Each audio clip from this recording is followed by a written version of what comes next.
What is up, YouTube? We are here to jump into day one of Crimson Vow spoilers. And actually, I'm going to organize it by, let's do set number, because we've got so many card versions coming out. And with it being day one, we can get away with doing this and not having to worry about rereading the same card over and over. But if I roll through, I mean, we've got, what, 83 cards spoiled today.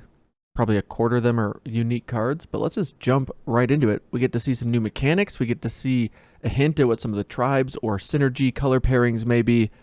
And of course, we're going to keep an eye on what cards are we excited to hopefully open and start playing in some commander decks. So, first card is by invitation only. And this one I think is going to be a spicy card to play. And I think it's going to be really good in control decks. I think it's going to be really fun to play in limited when you're just really far behind. And it's like, I don't know if it's actually any better than a board wipe. I'm really curious to see how this card plays. But for 3 and 2 white, choose a number between 0 and 13, because Innistrad's always got that fixation on the number 13, and each player sacrifices that many creatures. So you could use it, the whole sacrificing thing could matter. That could be the synergy piece. Just using it as a board wipe, you say 13. You know, in a way that may not be a board wipe, because some games, right, people get a little crazy with their token generation, but I don't know, this card is like one of the, it's the first card that we're looking at, but it's the one I've been chewing on as much as any other, because I just really want to see how it plays. Then we got Drogue Skull Infantry. I'm a big spirit soldier. I'm a 2/2 disturb. And the cool thing about this set is the disturb side isn't just a flying creature. We're going to see this type of deal. Enchantments, other types of spells being disturbed out. But of course, if they go anywhere, they get exiled instead, kind of thing. Or we put into a graveyard. You can still bounce it and get it back, and then boom, it's a 2/2 again. All right, Griff Rider, flying. Get to see a new mechanic here, training. And I'm not like, okay, I got to share my thoughts on the whole training. It's a lot like Mentor from, what was that, Guilds of Ravnica? Training says whenever this creature attacks with another creature with greater power, you put a 1/1 counter on it. So basically think of it as training, and it's looking for your bigger creature attacking with it to train it up and get a 1/1 counter on it. So it's a 2/1 flyer for 3 mana, you know, not the craziest, not really exactly a pushed card, but as soon as it becomes a 3/2 flyer for 3, now it's not so shabby. A 4/3 flyer for 3. I don't know if I said all the fuzz and thrs, you know, syllables right there, but that's a really good card. Now I understand there's a lot of if this then that kind of things going on, but seeing training, if you remember the Mentor mechanic from Guilds of Ravnica, it was white-red typically, very aggro focused, very if you curve out, you're stomping faces. So that right there tells me we're going to have a pretty aggro, most likely white-red tribe in the set. Moving on, we get to see our first mythic rare, Savior of Ollenbach. The 1/2 also has training. Whenever it trains, exile up to 1 other target creature from the battlefield or creature card from a graveyard. Okay, neat. When Savior of Ollenbach leaves the battlefield, put the exiled cards onto the battlefield under their owner's control. I don't think people are realizing that you can exile a card from your graveyard, and then when this leaves, you get that card from your graveyard into play. So, in limited, sure, this could just be, if it's a late game play, you're getting your best mid-game play that's somehow in the graveyard, or a card that you milled or discarded or whatever. Like in Commander, this card's going to be ridiculous. I would imagine if you can somehow attack with it, you're getting, what, like literally the 15-drop creature in your graveyard, boom, coming into play. In limited as well, this card feels like it's going to be quite the bomb, because it's a creature that's going to keep growing, so your opponent's got to deal with it in that sense. And then when they do deal with it, well, ideally you're getting a lot of your stuff back. The worst case scenario, which is not a bad case, is that you're exiling whatever your opponent has on the other side of the battlefield that you need to get through. So if it's an aggro racing situation, that could slow them down, be quite the beneficial play. Or again, it's just a huge value play where you get a creature or 2 from your graveyard back into play when this thing dies. All right, now we got Sigarda's Summons, a card that everyone loves. If you play counter decks, if you're big on just those go wide, go tall type synergies, this is going to be an enchantment for you. Creatures you control with a 1/1 counter on them have base power and toughness 4/4 and are flying angels in addition to their other types. So your little 1/1 token with a 1/1 counter on it is now a 4/4 flying angel token with a 1/1 counter on it. Seems good. Now we got a reprint, Thalia, Guardian of Thraben. 2/1 first strike, just always solid and limited. Non-creature spells cost 1 more to cast. Okay, well, we could see this popping up in Constructed. Could be. Decent reprint for Modern fans out there. I haven't kept track of Modern. I don't know if this is still a played card in Modern, but we got it. Wedding Announcement. This card definitely seems like a solid card to play in Commander, and it's going to be solid in Limited as well. So for 2 and a white, it's an enchantment. Beginning of your upkeep, put an invitation counter on Wedding Announcement. Period. If you attacked with 2 or more creatures this turn, draw a card. Seems pretty good.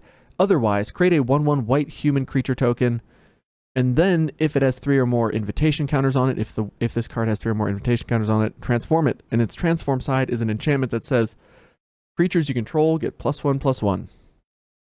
You know, you got the wedding announcement, everyone's getting excited, things are happening, people are turning up for the wedding, having babies in response to the wedding, I guess.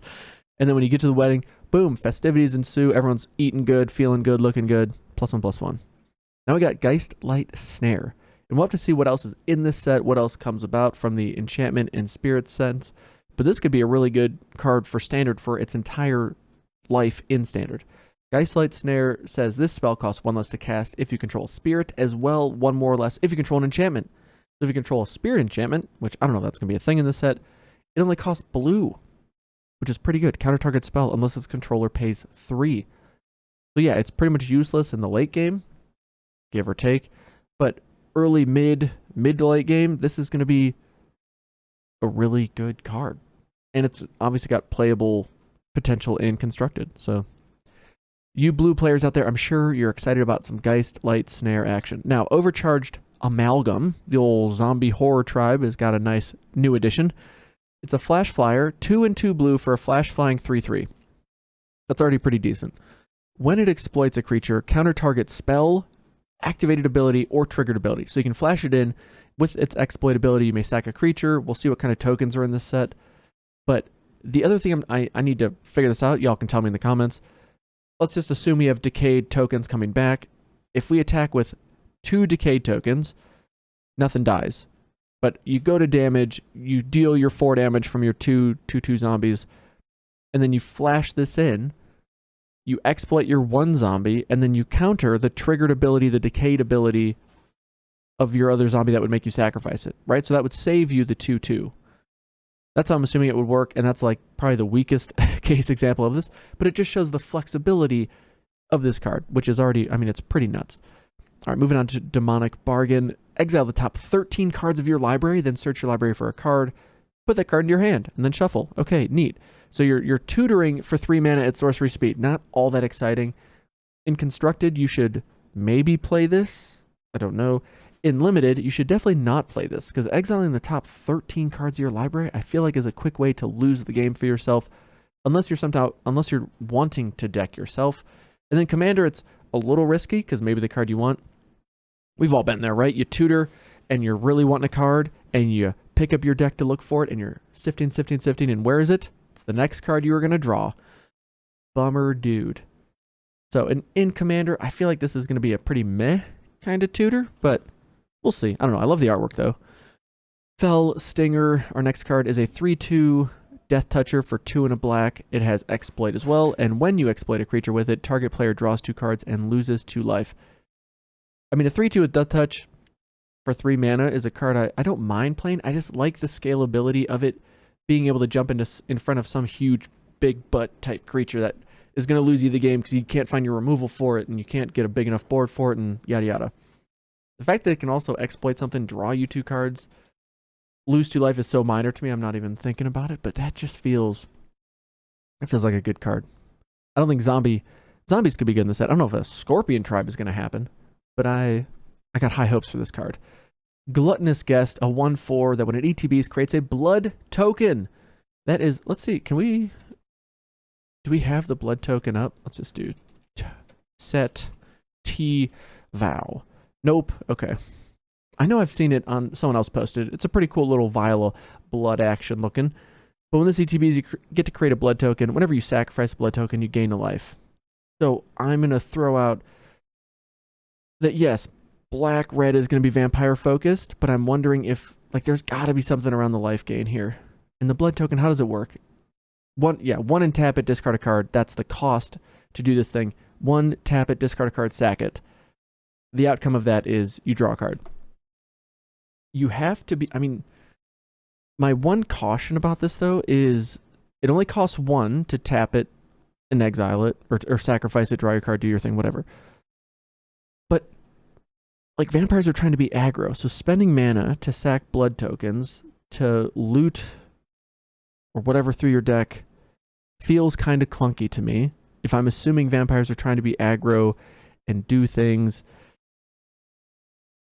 Like, right now, we've seen training. That feels very aggro to me.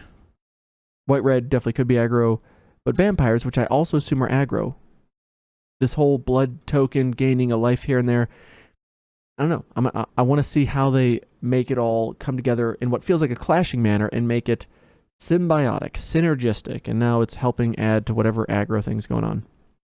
All right, moving on. Wrought Tide, Gargantua, 5/4 exploit. When it exploits a creature, each opponent sacrifices a creature. Neat. So, exile or sacrifice your thing with exploit. Make your opponent sacrifice something too. Could be amazing, could be kind of pointless. But 5/4 bodies, usually okay. Sorin the Mirthless. What? I want to get a better look at this art. What are you doing? You're just being the suave guy in the corner. I'm too intellectual for these people at this party. I'm just going to sit here and be weird and sip my wine in the corner. Okay, got it. Do your thing. So it's 2 and 2 black. Starts with 4 loyalty. +1 is look at the top card of your library. You may reveal it, put it in your hand. If you do, you lose life equal to its mana cost. Mana value. Sorry. -2, you create a 2/3 black vampire creature token with flying and lifelink. Okay, that's pretty solid. And then -7 deals 13 damage to any target. You gain 13 life. All the 13s. It seems, I mean, it's going to be great in limited because every planeswalker is usually pretty solid in limited. I'm curious to see how it's going to work in constructed because it feels slow. Feels slow. All right, Voldering Bloodcaster, a 2/1 with flyer. A 2/1 flyer.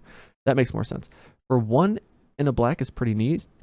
Whenever it or another non-token creature you control dies, create a blood token. Whenever you create a blood token, if you control 5 or more, you may transform it. And when you transform it, it turns into someone who's very excited. Look how excited they are. It's a 3/3 flyer. Beginning of combat on your turn, up to 1 target blood token you control becomes a 2/2 black bat creature token with flying and haste in addition to its other types. Oh, it's not a... Yeah, blood token. Okay, so, sure. All right, moving on. Ooh, wait. What do you do? Change of Fortune. For 3 and a red, discard your hand, then draw a card for each card you discarded this turn.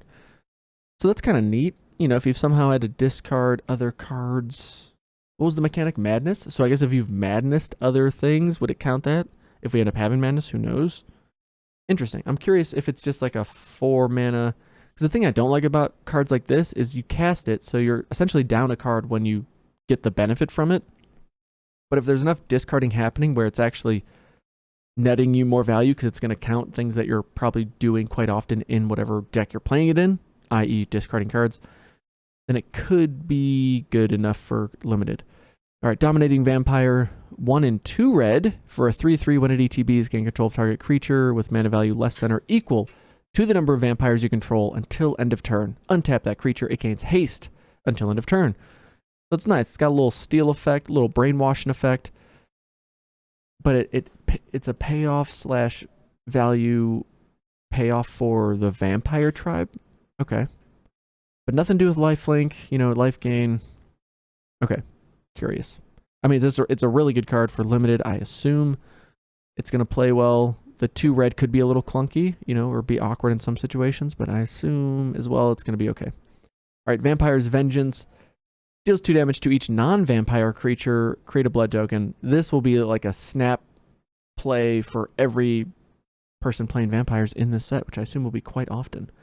All right, Volatile Arsonist, another mythic rare. For 3 and 2 red, you get a 4/4 menace haste creature. Like, that is already pretty good. And then whenever it attacks, it deals 1 damage to up to 1 target creature, up to 1 target player, and up to 1 target planeswalker. So it attacks right away. It's a human werewolf, and it's pinging a player, a creature, and a planeswalker, potentially. And then it has Daybound. Oh, so we got Daybound and Nightbound coming back. Obviously, we called that in the spoiler video. There's like one of the 9 things that I'll actually get right. The other side is that it's a 5/5 menace haste. And when it attacks, it deals 2 damage to up to 1 creature, player, planeswalker. This is real. That's really good. That's really good. Okay. Weary Prisoner, 2/6 with Daybound. Defender. Other side is a... Wait for it. It's a 6/6. And it must attack each combat if able. I think you want to do that typically when you have a 6/6 on the board. Anyway, I'm not upset about that. I'll take that requirement for a 6/6. And wait, what does it cost? It costs... I should look at the mana value. 3 and a red. Pretty decent. Okay. Apprentice Sharpshooter, a 1/4 with reach and training. And that's it. Which is interesting. Usually the 1/4 reachers, you're trying to just hang back and gum up the board. So the fact that it doesn't get pumped unless it attacks. But when you're attacking with it, you're probably always attacking with it, and it's a 2/5. And that is really annoying to deal with typically. And it's probably worth it to attack once, get the counter on it, and then it's really a big butt and a problem to get through. And can block everything we've seen so far. Okay, interesting. All right, time for a new mechanic. Cleave. And we're looking at the card Dig Up. It's for 1 green. It says, search your library for a basic land card, reveal it, put it into your hand, then shuffle. The thing about what I just read is that certain segments of that sentence have parentheses around them or brackets around them. Okay. And Cleave reads, and its cleave cost, so Dig Up costs 1 green. Its cleave cost is 1, 2 black, and a green. So 4 total mana. And the flavor text or reminder text says, you may cast this spell for its cleave cost. If you do, remove the words in square brackets, which this sounds like I did not see this mechanic coming. It sounds like the clunkiest mechanic I think I've ever seen. And cleave, this does not feel like a cleave to me. We are cleaving the text out of the card. Okay. Got it. Great. Brilliant. Okay. If you were to remove those square brackets, the card would read, search your library for a card, put it into your hand, then shuffle. So it's a 4 mana optional tutor or a 1 mana go get your basic land card and fix your mana. Which I actually really like the card. It's a little clunky just in its like text, if more than anything else. I don't know how great it'll be in... Actually, yeah, why wouldn't it be pretty solid in a limited deck? Especially if you're splashing. We don't know how splashing, if you're going to want to, how easy it'll be to support it, but Dig Up, making sure that you hit your land drops, great. And then mid to late game, it's just helping you tutor for your best creature. Maybe. Commander, yeah, I could definitely see this card being borderline a staple in most Golgari decks because just the flexibility of it. All right, moving on. Massive Might. We have one of the best combat tricks already in the set revealed. For 1 green, target creature gets +2/+2 and gains trample until end of turn at instant speed. That is really good. We got Angie coming back. What is up, Angie? Made of Dishonor. For 2, a red, and a black, you get a 4/5. Already beaten the vanilla test. And whenever Angie and or 1 or more other vampires enter the battlefield under your control, create a blood token. It only triggers once each turn. Fine, we'll take it. And then for 2, you can sacrifice another creature or a blood token. Each opponent loses 2 life and you gain 2 life. So there's our somewhat, feels again kind of clunky synergy with blood tokens, but that's going to be really good and limited. Like that's a huge bomb.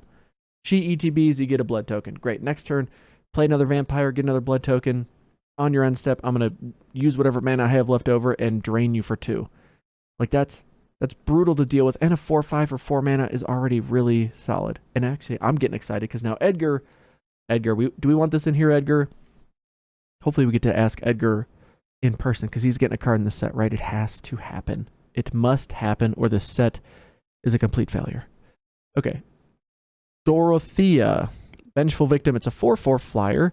And this is one of the more interesting disturb cards. I'm curious how this card plays. So it's a 4/4 flyer for just a white and a blue. So what's the catch, right? The catch is whenever Dorothea attacks or blocks, sacrifice it at the end of combat. Okay, sad day. But it also has disturb, right? Because clearly it's wanting to get to the graveyard. Its disturb side says enchant creature. And the enchanted creature has, whenever this creature attacks, create a 4/4 white spirit creature token with flying that's tapped and attacking. Sacrifice that token at the end of combat. So it's making one of your creatures essentially help hit in for 4 extra damage every turn and give you some type of sacrifice fodder if you have that synergy going. Actually, I really like this card. I just think it's solid. And it's a borderline removal spell. So either you're getting in for 4, and maybe it's an expensive 4 damage, but it's also a potentially really annoying blocker for your opponent to deal with while you kind of fix your mana, build your board out, get whatever synergy you need in place so that when she is in the graveyard, then you get her back, you get her enchantment in here. What are you doing, kitty cat? Uh-oh. Jax. You guys can... Oh, you can see him! Wait, there he is. There, you see Jax? Oh, I don't cover him up. He sees one of his toys on that shelf. He's getting it. It's actually the shelf above the one he just jumped on, so he's going to keep poking his head out trying to figure out how do I jump up there. It ain't going to happen, though. Okay, moving on. Grolnok, the Omnivore, is a legendary frog. I'm all about this. Okay, 3/3 for 2, blue and a green. Whenever... I was wrong. I guess, Jax, you got some hops all of a sudden. You're getting up there. I'll play with you after this. I can't wait. Grolnok reads, whenever a frog you control attacks, mill 3 cards. Whenever a permanent card is put into your graveyard from your library, so basically once you've milled it, exile it with a croak counter on it. Oh my goodness. You may play land cards and cast spells from among cards you own in exile with croak counters on them. That's like, I mean, that's really good synergy. That's super valuable because you're essentially drawing 3 cards. Well, maybe not drawing, but you're having access to up to 3 permanents every time you attack with a frog. As long as this guy's in play, I think you're winning the game with Grolnok. All right, now we're moving on to the card that everyone saw coming. They just didn't know what was coming in the card. But it's Olivia, Crimson Bride, who is the focal point of the set. The Crimson Vow is her wedding. It's her getting married. For 4, a black and a red, you get a 3/4 flying haste creature. That right there should tell you whatever ability she has is going to be nuts. As a mythic rare, it's going to be nuts. Whenever Olivia, Crimson Bride, attacks, return target creature card from your graveyard to the battlefield, tapped and attacking. Already amazing. It gains, when you don't control a legendary vampire, exile this creature. So as long as you control a legendary vampire, the creature you just brought back from attacking with Olivia is sticking around. It's not lose it at the end of combat or end of turn. It's just there. Now, if you lose Olivia, in Limited, you may very well lose all of them, but Olivia, you could have a deck with Olivia and Angie, it'd be a little nuts, but it could happen, and now your opponent not only has to deal with both of these legendaries to deal with everything you just brought back, I mean, honestly, they'd probably just lose the game, so yeah. That's pretty bonkers. Pretty crazy. Moving on, Wedding Invitation. When it ETBs, draw a card, tap it, sacrifice Wedding Invitation. Target creature can't be blocked this turn. If it's a vampire, it also gains lifelink. I actually really like this card. Maybe not really like, might be a bit strong, but I like this card. For 2 mana, it's 2 mana, basically like cycle it, draw a card. But the benefit is you tap it, sacrifice it, you're getting in for damage, and you're gaining life. So it's a 2 mana, let's just say what? Gain 2 life, drain your opponent 2 life, draw a card. If you told me there's a spell that's 2 generic mana, draw a card, gain 2 life, your opponent loses 2 life, I'm going to be okay playing that. And the fact that the upside just continues to go up from there the later the game goes, it could be with a 3/3 or a 4/4. 2 mana, draw a card, your opponent loses 4, you gain 4. I like that. Now, yeah, of course you could be blown out by removal or whatever, but generally speaking, I think this card could play pretty decent in Limited. We complete the cycle of the dual lands. When they ETB, they enter tapped unless you control 2 or more other lands. Don't mind if we do. And then we get Voldering Estate. Tap it, add a colorless, tap it, pay a life, add 1 mana of any color, spend this mana only to cast a vampire spell. I don't mind that. 5 and tap it, create a blood token. This ability costs 1 less to activate for each vampire you control. So, as the game grinds on, just keep creating blood tokens. In Commander, hopefully it's a card that gets better because there's enough blood tokens to go along with it. We get to see more of these, moving on to the basic lands, we get to see more of these amazing, washed out kind of lands. What's my favorite one so far? Ooh, I like this mountain one. That's probably my favorite. I will say, when I was playing with Midnight Hunt, the plains were my least favorite, which is weird because you would think with it being black and white that the white land would be, you know, kind of easy to feel up. But when I was playing with them, I never felt like this is a plains to me. All the other ones, it worked. The plains just didn't jive with me. Okay. Now we get to see some of the promos, which, like, what? Y'all are going to have to tell me in the comments what is going on with these. I know, like, it's similar to the Ikoria buy a box promos. Is that what these are? Are these buy a box promos? That's got to be it, right? And it gives you, like, their fancy name, but what is Mina Harker from? Are these from the Dracula tales? That's got to be it, right? Count Dracula, Sisters of the Undead. That's got to be it. Castle Dracula. Okay. But okay, so these got to be the buy a box promos though, right? Please correct me if I'm wrong on that. Ooh, I'm liking these basic lands too. Cats, what are you guys doing?